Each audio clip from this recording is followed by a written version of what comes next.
Good afternoon po, sir.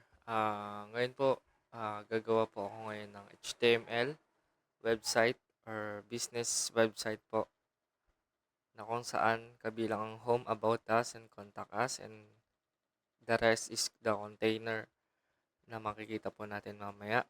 Subukan po natin gawin. Ngayon po, pupunta naman po tayo sa ating VS Code and open folder. Meron na po akong nagawa, sir, kasi dito tayo. Meron na po akong nagawang files. Ay, mali. Open folder. Yeah, paano na yun?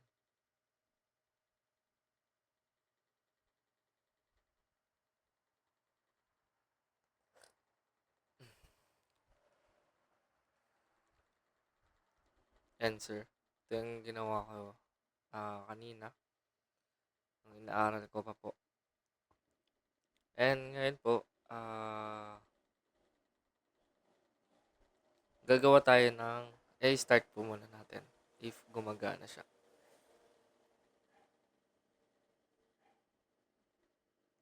And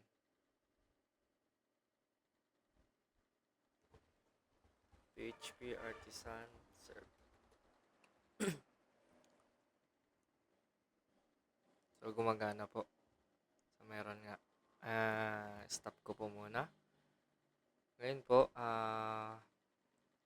if ever man na i-connect po natin siya sa ating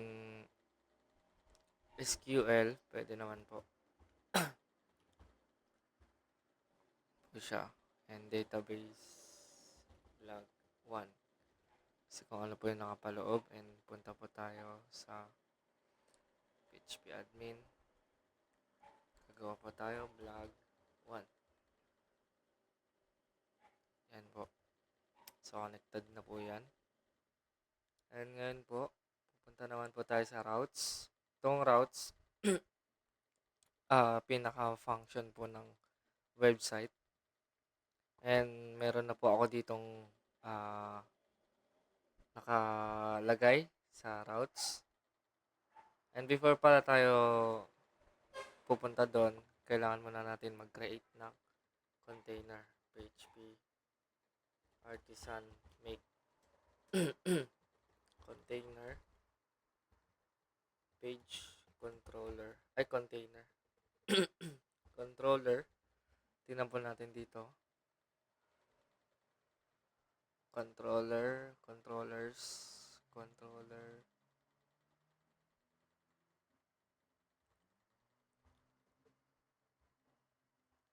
Controller, page controller.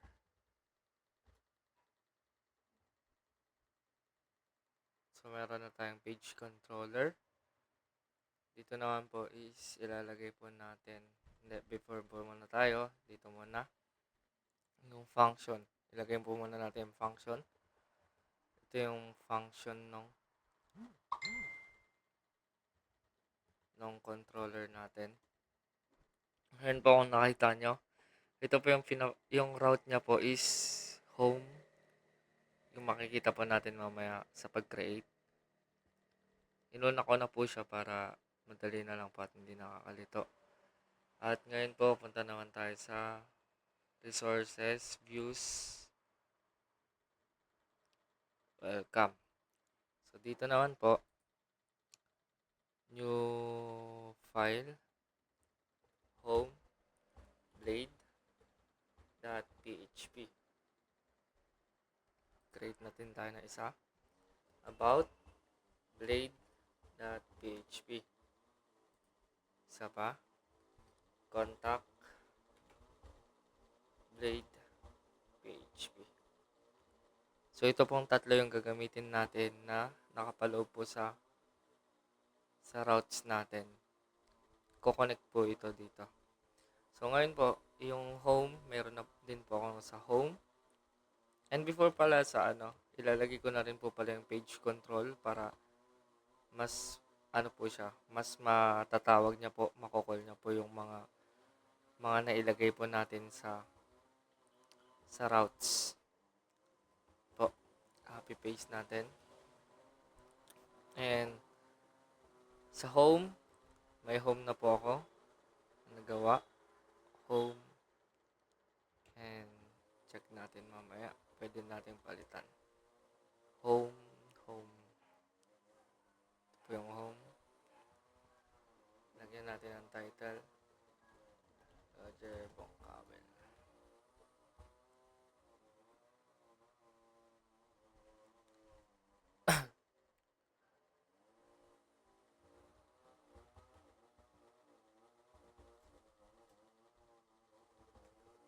BSIT 3B.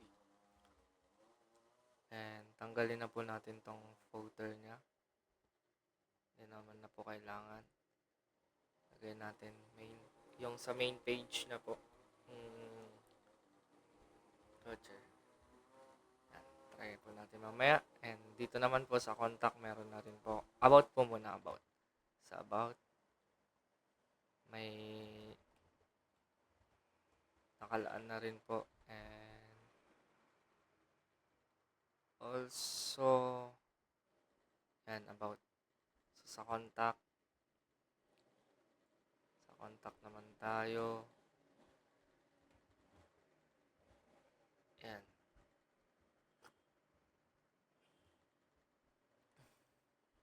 And dito naman tayo sa contact message. Magkikreate tayo ng contact.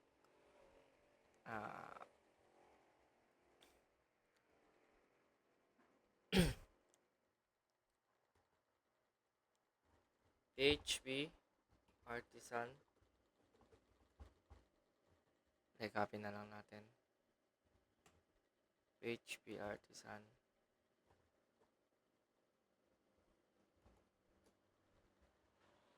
Yan. So, wala pa sa migration. Dito pa lang tayo sa contact. Sa contact message. Sa models. Dito natin nilalagay yung code na yun. I-copy natin hanggang dito. Ayan. And susunod, contact message. Yung nasa taas naman. Copy natin to. Also, paste. Para ma-create niya yung table sa database migration. Ito po siya. And saan na yung ano ko?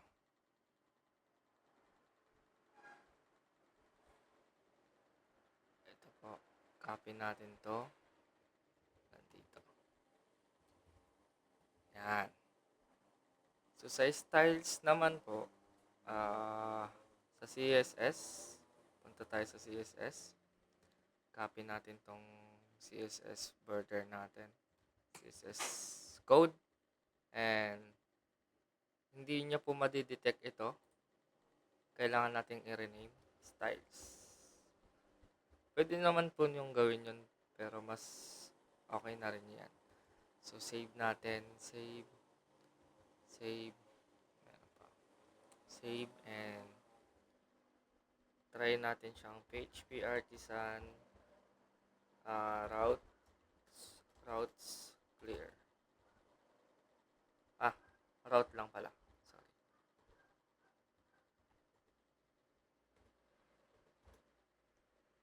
Yan. And move na tayo sa PHP serve.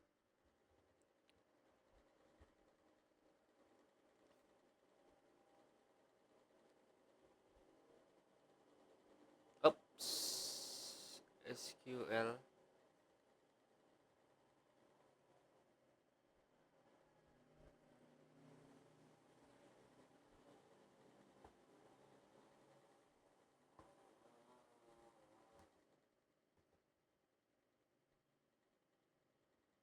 So, tingnan natin.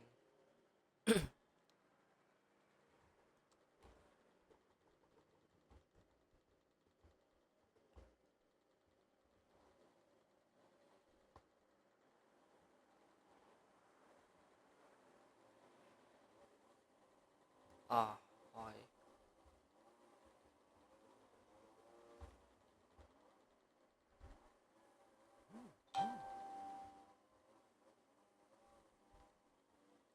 At nag-error. Connection select.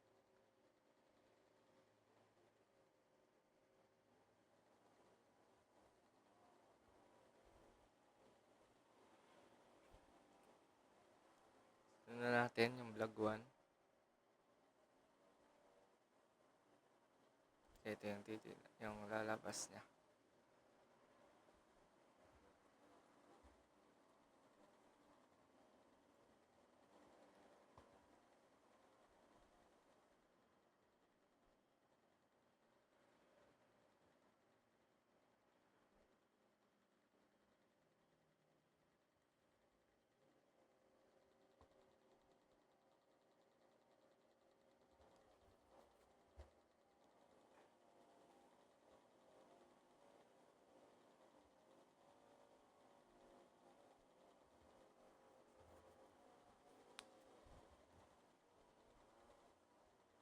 Vlog 1.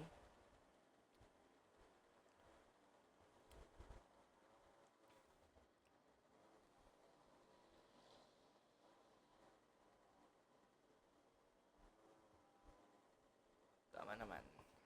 Tama naman siya.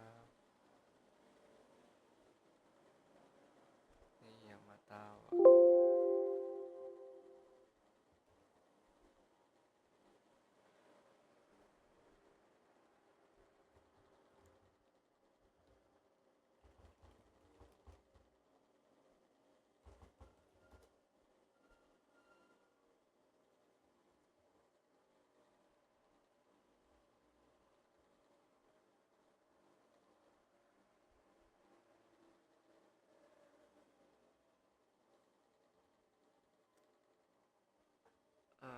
Create database.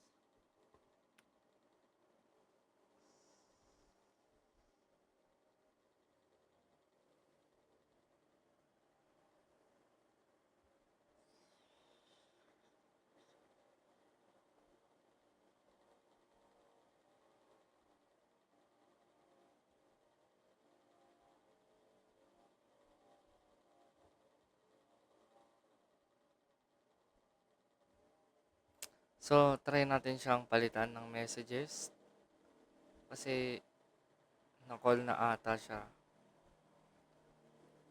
Messages. Tapos,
pagbaliktad ko ata. Baliktad nga.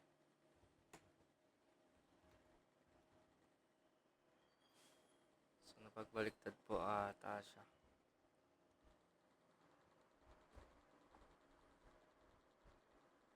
Ayan, okay na. So, PHP artisan serve.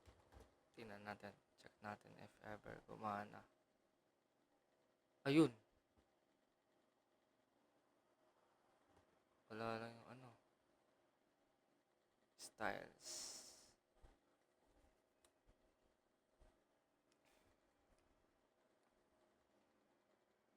Styles.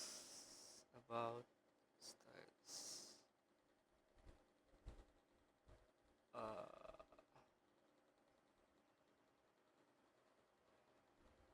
Gumana siya. Kaso, yung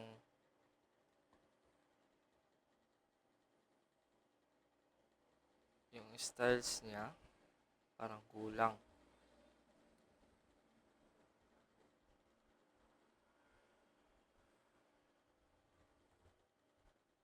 So, try ulit natin copy.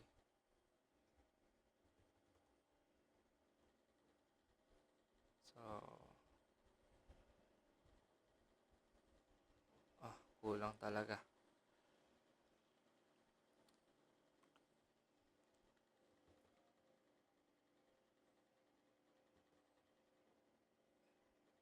Try kong kunin yung styles nung kanina. Okay. Kulang nga.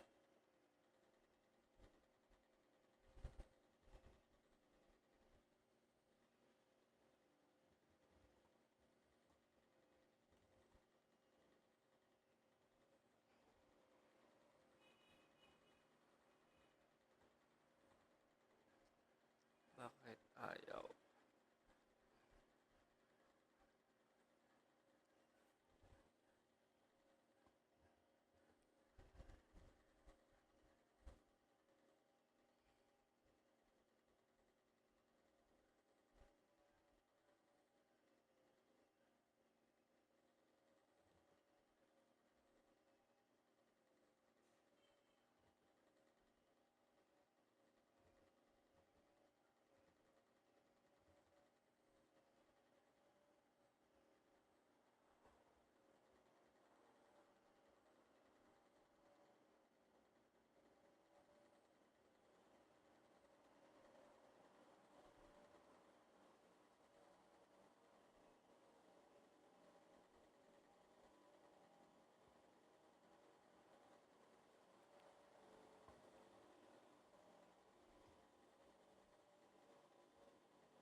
Check natin kung may kulang.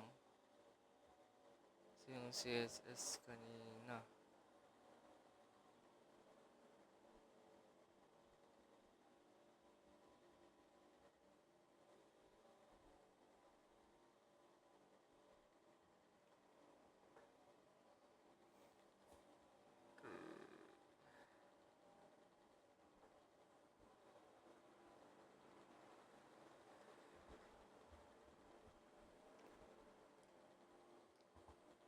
Yung CSS niya.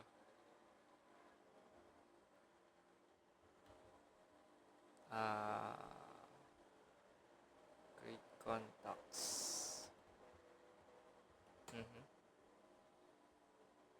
User. Tingnan na natin. Black.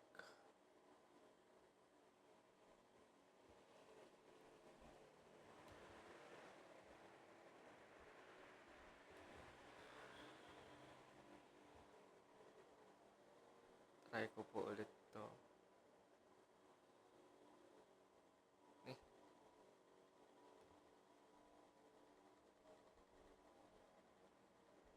Itong black.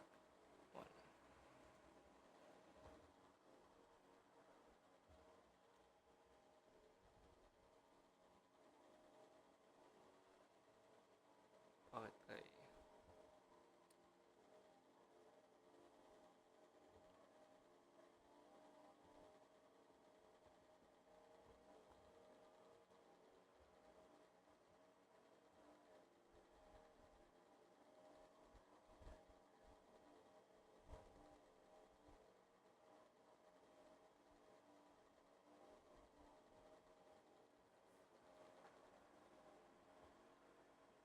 Nadoble po kasi ata, sir.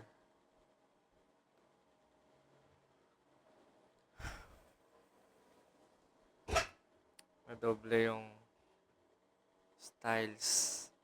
So, try ko po siyang palitan. Dito po sa vlog 1. Sa vlog 1 po tayo. Styles. So, papalitan ko po siya. I-rename ko na style lang. Style. So, sa style, alisin natin to.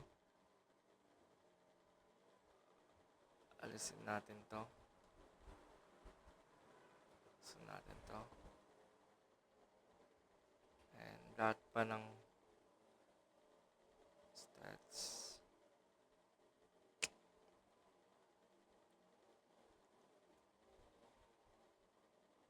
Okay.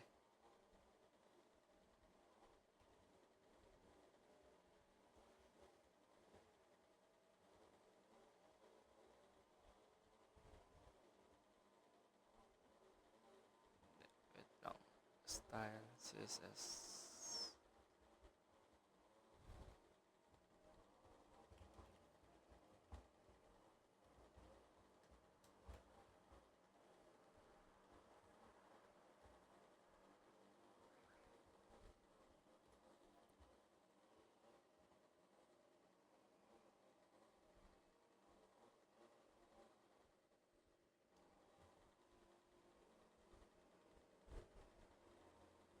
Try ko pong i-delete yung kanina. Okay. Tingnan ko po. Kasi gumawa po ako ng ano. Oo nga. CSS.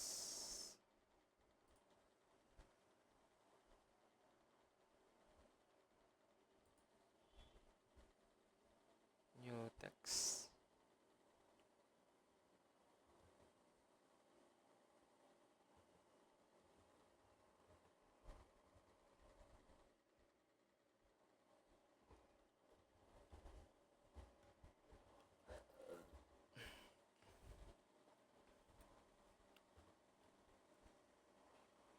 Sa vlog 1. Styles. Try ko pong i-delete yung first kong ginawa.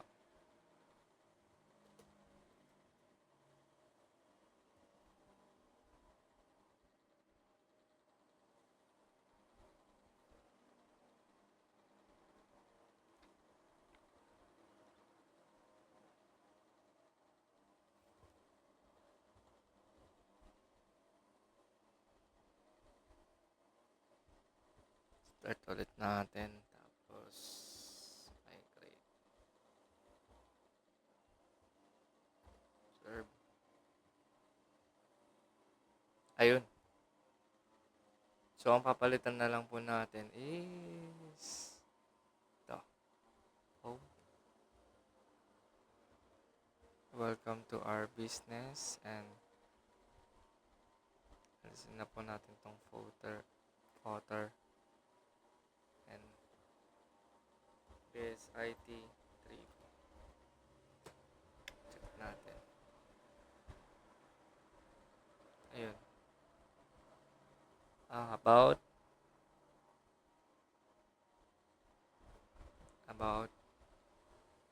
And about. Alisin na rin natin tong footer.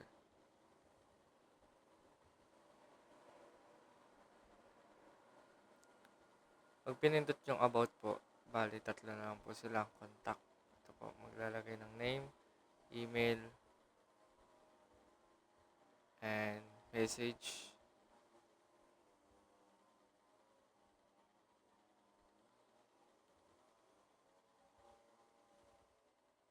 Phone number. Yan. Home. Services.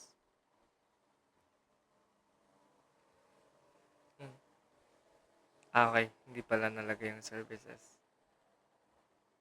And vlog testimonials. Wala pa rin po yung ano niya. Yan pa lang po. So, yun lang, sir. Thank you po.